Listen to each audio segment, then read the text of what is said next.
Hi, this is Jason Taylor with the Law Office of Jason Taylor. We talk law all the time, but sometimes it's just important to get into food.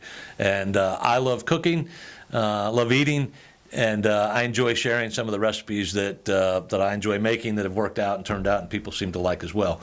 And I've done a number over time. I don't think I've done this one. If I have, you guys yell at me.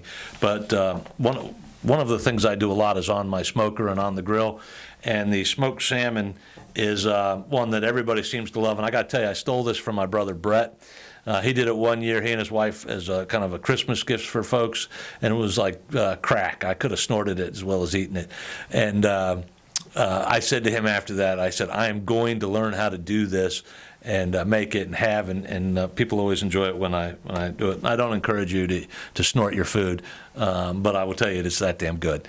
All right, so if you have about a pound or two of salmon, like a fillet, I take it and I put it in a gallon Ziploc bag, and with that, I'll do a half gallon of water.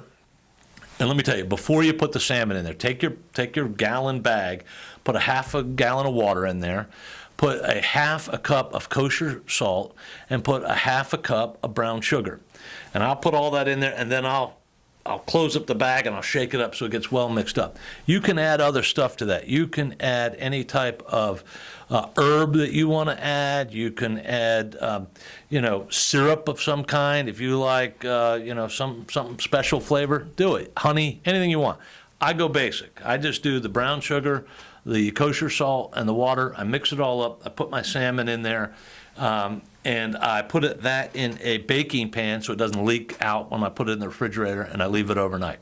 Next morning, I take it out, and then I will wash it gently under cool water under the sink, the spigot, and I'm trying to get that salt and stuff that might be on it off of there because I don't like it too salty. I will pat it dry, I'll stick it in the fridge, and I'll wait till I come home that night or that afternoon, whatever day of the week it is, what time I get home, to smoke it. When I go to smoke it, I'll smoke it over like hickory or pecan or alder or one of those woods, typically not mesquite. Mesquite tastes great, but it tends to burn a little hotter. I cook it at 200 degrees, between 185 and 210 as I try to keep it for like 4 hours, okay? So when I'm doing it, I'm trying to keep that temperature at a certain level for an extended period of time and do it slow. So after I take it out of that pack and I dry it off, when I'm going to get my smoker ready, sometimes I'll even put it under a fan. Like on a cookie, you put your cookies on that rack to keep it up off there, get air around it.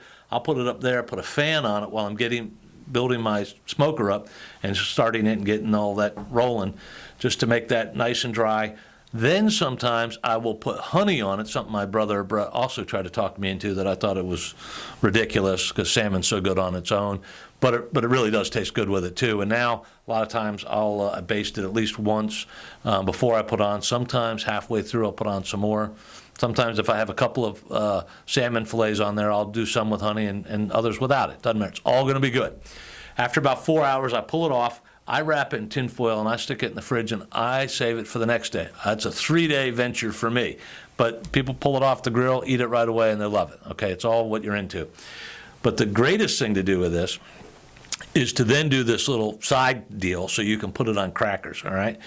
You take, and again, I got to give my brother Brett and his wife Lane credit for this, but you double whipped cream cheese, right?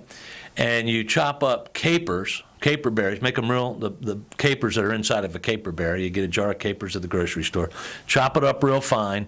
Chop up some red onion real fine, and lime juice. So you put the chopped up capers, the red onion, and the lime juice into the double whipped cream cheese. Mix it all up real good. Taste it periodically. Make sure it's just right. Put it on a cracker. Put a hunk of that salmon on top of it. Katie bar the door. That is good business. Enjoy.